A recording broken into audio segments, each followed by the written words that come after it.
Every person who's going to evolve into realization of the self will have to go through the oscillations of waking up and falling asleep. I'm telling you what it's caused by.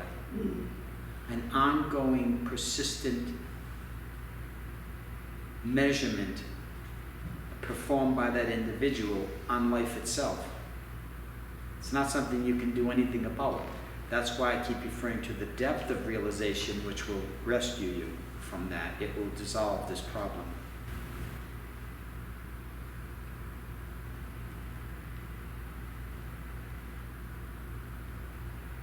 So wanting to sit with the Master is,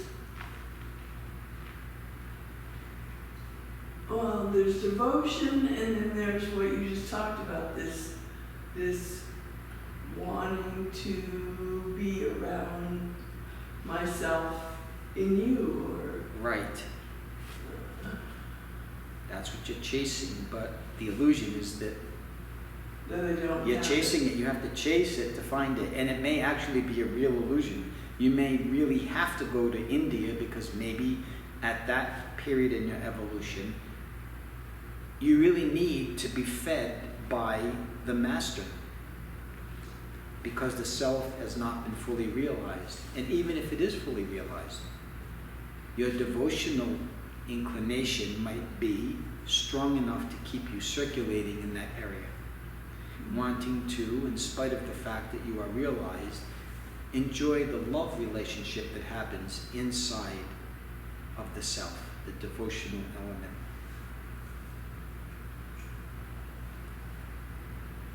Which is a kind of intoxication that happens through love and worship. You essentially go on worshiping the Master, even though you've become him or her in the self.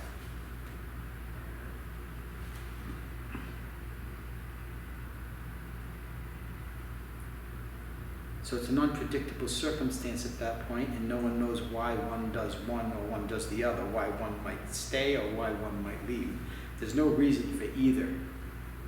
It's just that love might appear to be somewhere else at that point.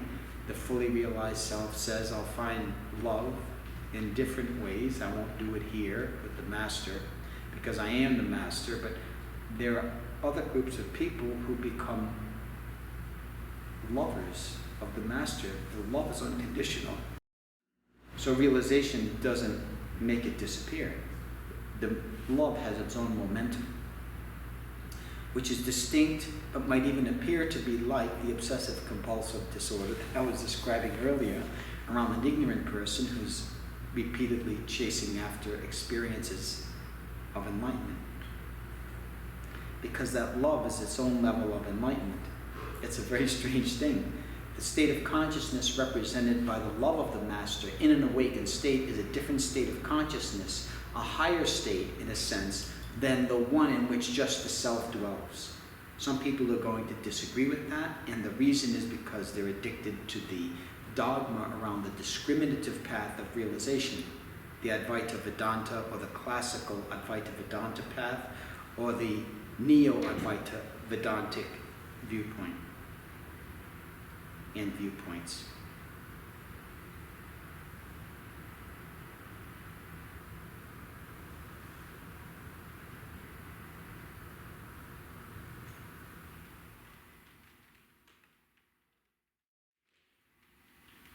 It's my contention that devotional intoxication inside of full realization is a higher state than mere presence of the self, the absolute, even if it's there all the time. It's the difference between a birthday cake with frosting and one without frosting. They're both birthday cakes, correctly understood. Totally. But the one with frosting is a kind of deliciousness that you're looking for. If you're just into cake, you'll find it sufficiently delicious. You're not a flashy person, you don't want too much out of life, and so you just eat the plain cake, which has its own level of fulfillment. But it's my belief that that devotional intoxication inside The full realization of the self is a higher development.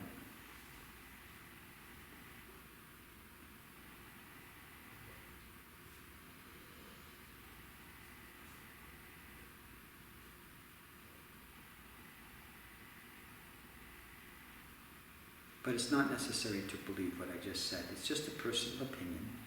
I believe it has great substance, but I'm not going to argue with people who disagree with me if they disagree with that statement.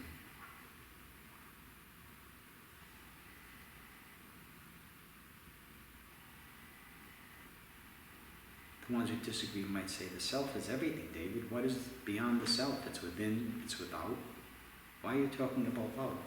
Well, there's no reason why I'm talking about love, and there never is a reason why you talk about love. It's because you have to talk about it, because it, in some way, is obvious and real to you that there's more to life than the whole life of realization, which is abstract. Love brings you into the flow of relationship, which is concrete.